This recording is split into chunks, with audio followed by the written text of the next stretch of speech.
कोई अमृत को समुद्र में, कोई चंद्रमा में, कोई देवलोक में बताता है, किंतु संतों, ज्ञानियों एवं योगियों का कथन है कि मानव शरीर ही अमृत का कुंभ है। मानव शरीर में ही वह अमृत विद्यमान है जिसका पान कर शिव सनकादि अमर हो गए। हमारे अंदर ब्रह्म रंध्र से निरंतर अमृत रस झरता रहता है, लेकिन सच्चे सद्गुरु का शिष्य ही उस अमृत का पान कर अमृत को प्राप्त करता है। सर्वेंद्रिय मन बाहरी जगत के संपर्क में रहता है, वही महान मन भीतर का मन कहलाता है। मन सदा इच्छा के साथ पैदा होता है, हृदय में रहा करता है, कामना पूर्ति के साथ मन भी मर जाता है। हृदय चक्र स्थायी भाव है। यथांडे तथा ब्रह्मांडे के सिद्धांत के अनुसार हमारे शरीर में 7 लोक हैं। यहाँ अंतरिक्ष भी लोक के रूप में ही है। ये 7 चक्र भू भुआ से लेकर सत्यम तक, मूलाधार से शास्त्रार तक होते हैं। इनके कार्य भी ब्रह्मांड के 7 लोकों के अनुरूप ही होते हैं।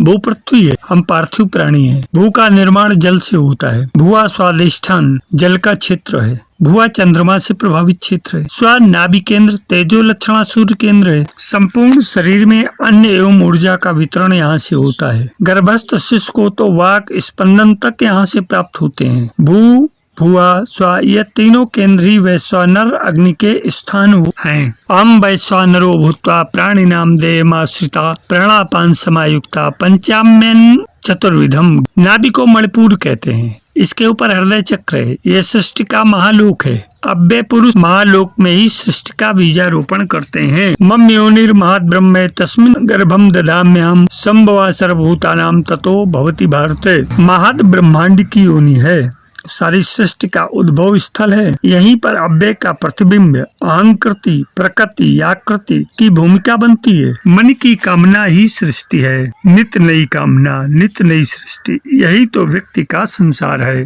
मन केंद्र का लोक है। इसके ऊपर 3 लोक अमृत रूप, नीचे 3 लोक मृत रूप हैं। मन दोनों दिशाओं में गति करता है। ऊपर सोम प्रधान क्षेत्र है तथा नीचे अग्नि प्रधान। भोग प्रधान सौम्य प्रकृति के लोक नीचे ही गिरते हैं। मन स्वयं सौम्य होता है, कामनाओं का क्षीर सागर है। स्थूल शरीर की कामनाओं का प्रतिनिधि है इंद्रिय मन। ममई वांसो जीव लोके जीव भूता सनातना मना खष्टान इंद्रियाणी प्रकृतिस्थानी करसती। इसी प्रकार सूक्ष्म शरीर अर्थात अक्षर पुरुष का मन सर्वेंद्रिय मन कहलाता है। इसी को अतिनिंद्र अनिंद्रिय मन भी कहा जाता है।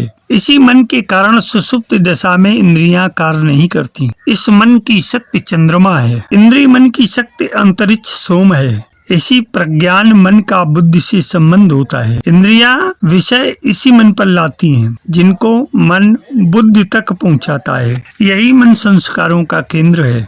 इसके आगे महात्मन सूक्ष्म शरीर का मन। सुषुप्त में इंद्रियां सुप्त हो जाती हैं। मन बुद्धि के प्रज्ञान विज्ञान क्रम शांत रहते हैं। तब भी अहंकृति अर्थात मैं हूँ का क्रम जारी रहता है। अहंकृति मूलतः महान मन में ही प्रकृति और आकृति के साथ उत्पन्न होती है। यह मन सतोगुणी होने से सत्व मन भी कहलाता है। इस मन में उठने वाली इच्छाएं ईश्वर की ही होती हैं। सर्वयोनिष कौन्तेय मूर्तया संभवन्तिया तासाम ब्रह्म महत्योनिरहम बीज प्रदाप्तः। इसका एक अर्थ यह भी हुआ कि अव्यय पुरुष का मन श्रोवसीयस मन, जो अपनी इच्छा का गर्भाधान मान मन में करता है, वह भी स्वयंभू तथा परमेष्ठी के योग से यहीं प्रतिष्ठित रहता है। श्रोवसीयस मन श्रेष्ठ पुरुष का मन है। यही पुरुष संपूर्ण सृष्टि का पिता बनता है। सर्वेंद्रिय मन बाहरी जगत के संपर्क में रहता है। वही महान मन भीतर का मन कहलाता है। मन सदा इच्छा के साथ पैदा होता है,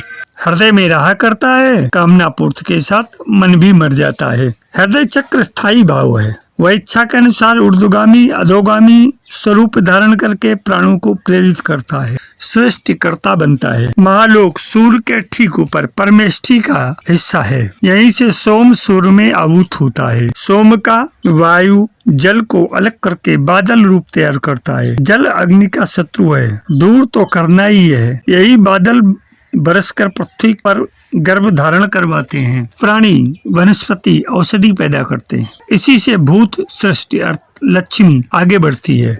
लक्ष्मी सरस्वती कार्य रूप लेती है। परमेष्ठी लोक भृगु अंगिरा तत्व ही क्रमशः लक्ष्मी सरस्वती के मूल आधार होते हैं। हृदय और मन दोनों मिलकर जीवन की सभी गतिविधियों के कारक बनते हैं। हृदय में ब्रह्मा, विष्णु, इंद्र तीनों अक्षर, प्राण तथा इनकी तीनों शक्तियां रहते हैं। ये जीवन की गति, आगति, स्थिति के नियंता हैं। अक्षर एक और अव्यय पर अवलंबित है, दूसरी ओर क्षर का संचालन करते हैं। नाभि के ऊपर भी अस्वस्थ की सृष्टि है और नीचे भी विस्तार है। यहीं पर त्रिगुणी कामना पैदा होती है तथा उसी के अनुरूप ज्ञान ग्रहण किया जाता है। यहीं हमारे सुख दुख, स्वप्न, अच्छे बुरे आदि की अनुभूतियां रहती हैं। भक्ति योग और मोक्ष के मार्ग यहीं से होकर जाते हैं। यहाँ एक तथ्य और भी ध्यान में रखना चाहिए, जिस प्रकार अस्वस्थ का फैलाव नीचे ऊपर होता है, उसी प्रकार हमारे चक्रों की ऊर्जाएं भी बाहर भीतर कार्य करती हैं। सभी चक्र सामने की ओर गति रूप तथा पीठ की ओर मात्रात्मक भेद से कार्य करते हैं। मूलाधार शास्त्रार ऊपर नीचे की ओर। हृदय का ब्रह्मा ही श्रोवशीयस मन है, उसके भीतर आनंद और विज्ञान में कोश, भ्रूमध्य तथा शास्त्रार चक्र होते हैं। बाहर प्राणमय, वांगमय, अन्नमय शरीर होते हैं। ये पांचों अव्यय पुरुष की 5 कलाएं हैं। शरीर रूपी अग्नि में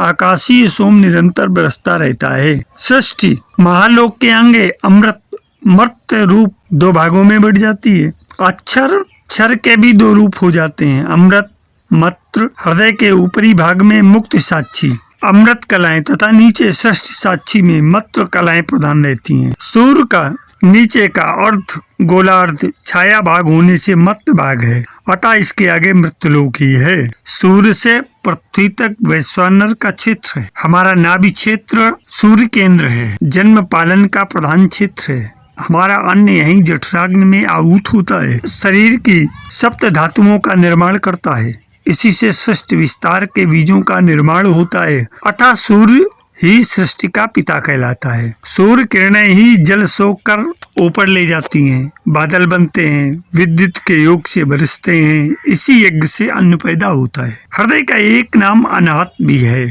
जब प्रयास करके शरीर मन के सारे व्यापारों को रोक दिया जाता है, तब भी हृदय के स्पंदन की गति बिना किसी प्रयास के बनी रहती है। इसे धड़कन कहते हैं। ये तीनों हृदय प्राणों के स्पंदन की गति है। भ्रू मध्य हमारा विज्ञान में कोश है। जनलोक, परमेष्ठी लोक, इसका निर्माण स्वयंभू लोक द्वारा होता है। स्वयंभू और परमेष्ठी अर्थात अग्नि सोम के योग से ही सृष्टि में सूर्य का प्रादुर्भाव होता है। परमेष्ठी भृगु अंगिरा प्राणों का लोक है। अत्रि प्राणों का लोक है। अत्रि पारदर्शिता को रोक बिंब तैयार करता है। भृगु सोम रूप पदार्थ लक्ष्मी की सृष्टि करता है। संपूर्ण पदार्थ पृथ्वी, धातुएं, रत्नादि जल के ही विकसित स्वरूप हैं, अतः लोक भाषा में मिट्टी ही माने जाते हैं। इसी प्रकार हमारा शरीर भी जल निर्मित होने से मिट्टी का कहा गया है। यह मिट्टी में ही मिल जाता है। अंगिरा प्राणों से सरस्वती की शब्द सृष्टि आगे बढ़ती है। अर्थ अर्थात शब्द वाक्य सिद्धांत समान होने से एक के सहारे दूसरे को समझना संभव है, इसीलिए बहने भी हैं। सृष्टा होने से शक्ति रूपा भी है। आ से हा तक संपूर्ण सृष्टि की अधिष्ठात्री देवियां हैं। गीता में तो प्रयाण काले मनसा चलेने भक्त्या युक्तो योग बले निचेवे भ्रुवोर मध्य प्राणमावेश सम्य सा तम परम पुरुषम उपैति दिव्यम, अर्थात वह भक्त युक्त पुरुष अनंत अंत काल में योग बल से भक्ति के मध्य में प्राण को अच्छी प्रकार स्थापित करके निश्चल मन से स्मरण करता हुआ उस दिव्य रूप परम परमात्मा को ही प्राप्त होता है। आप यदि परमेष्ठी में पहुंच गए, वहीं पर स्वयंभू भूशास्त्रार युक्त है, एकाकाशी है। अव्यय मन तक पहुंच गए, वह आप स्वयं ही तो हैं। अव्यय से ही आपके कर्म शरीर की यात्रा शुरू हुई। गीता आपको कर्मों में निपुण बनाती हुई पुनः आपके अंशी तक पहुंचाने का मार्ग देती है। ब्रह्म व माया ही रस व बल है। रस की शक्ति माया बल रस से भिन्न नहीं है। ज्ञान बल क्रिया इसके व्यवहारिक स्वरूप है। बल शक्ति क्रिया एक ही अर्थ रखते हैं। सुप्त अवस्था बल है। कार्य तत्परता को शक्ति कहते हैं तथा कार्य रूप क्रिया है जो अभी चेष्टा में नहीं आई, ऐसी शक्ति का नाम बल है। सृष्टि क्रम में रस बल का आधार बनता है। दोनों अभिन्न है। ब्रह्म अगर अकेला है तो सृष्टि हो ही नहीं सकती, वह ऋतु में घूम रहा है। जब हम सृष्टि की बात कर रहे हैं तब रस बल का आधार है। रस में क्रिया भाव नहीं है, बल की वजह से ही उसका क्रिया भाव बन रहा है और रस का उत्थान हो रहा है, रस का विवर्त बन रहा है, इसलिए रस को आधार कहा है। दोनों में इसलिए अभिन्नता भी सिद्ध होती है। ब्रह्म का अर्थात रस का विवर्त बन रहा है और बनाने वाला बल है। दोनों मिलकर साथ आकर काम कर रहे हैं, जुड़े हुए नहीं रहेंगे तो सृष्टि कैसे होगी। इसलिए रस और बल को अविनाभाव मानना होगा। वस्तुतः रस और बल विरुद्ध लक्षण वाले हैं। एक सत है, दूसरा असत। एक व्यापक है, दूसरा व्याप्त अर्थात सीमित है। एक विद्या है, दूसरा विद्या है। रस पूर्ण है, बल शून्य अर्थात अनित्य है। रस सदा स्थिर है, बल अस्थिर है। रस में बल के जाग जाने पर रस से बल का स्वरूप अलग दिखाई देने लगता है। ये बल की विभक्त अवस्था है। इसी प्रकार बल से संयुक्त रस का स्वरूप भी मौलिक भाव से भिन्न हो जाता है। रस से ही बल का उदय होता है तथा अंत में बल रस में ही लीन हो जाता है। जैसे पानी पर वायु के वेग से बुदबुदे उत्पन्न होते हैं। ब्रह्म में जब माया जागी तो उसका ब्रह्म में संसर्ग हुआ। ब्रह्म का अंश लेकर माया अलग होगी और योग माया रूप में स्वतंत्र निर्माण करेगी। फिर दूसरा अंश लेकर और स्वतंत्र निर्माण करेगी। एक एक अंश लेकर वह निर्माण करती चली जाएगी। यह ब्रह्म का विसर्जन हुआ, यही जगत है। बल्कि जागृत होते ही क्रिया भाव शुरू हो जाएगा, अन्यथा केवल रस ही रहता है। बल पैदा होता है, मरता है। आदमी पैदा हुआ, मर गया। यह योग माया का कार्य है। इंद्रो माया भी पूर्व रूपी थे, अर्थात वह जो बल रूपी इंद्र है वह माया से अनेक रूपों को धारण करता है। वह इंद्र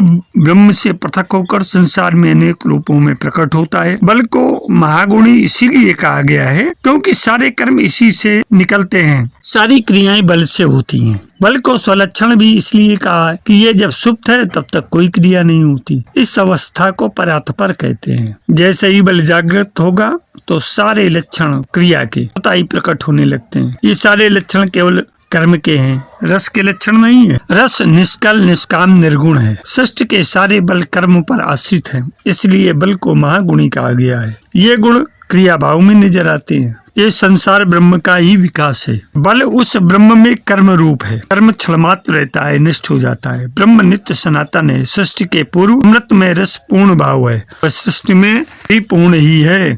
उस पूर्ण में से आगे का पूर्ण ही उदय होता है, अतः वह उदित भी पूर्ण ही है। यदि पूर्ण के पूर्ण भाव को परिता सब प्रकार से ग्रहण कर लिया जाए तो अंत में जो बचेगा वह भी पूर्ण ही होगा। पूर्णमदः पूर्णमिदं पूर्णात् पूर्णमुदच्यते पूर्णस्य पूर्णमादाय पूर्णमेवावशिष्यते। रस में ब्रह्म में बल द्वारा कंप या क्षोभ पैदा होता है। बल कर्म की आदि अवस्था है, कर्म बल का फल है। एक अवस्था में स्थित रस को जब बल कंपित करता है तब देश त्याग रूप क्रिया होने लगती है। एक अवस्था से अन्य अवस्था में बदलना देश त्याग है।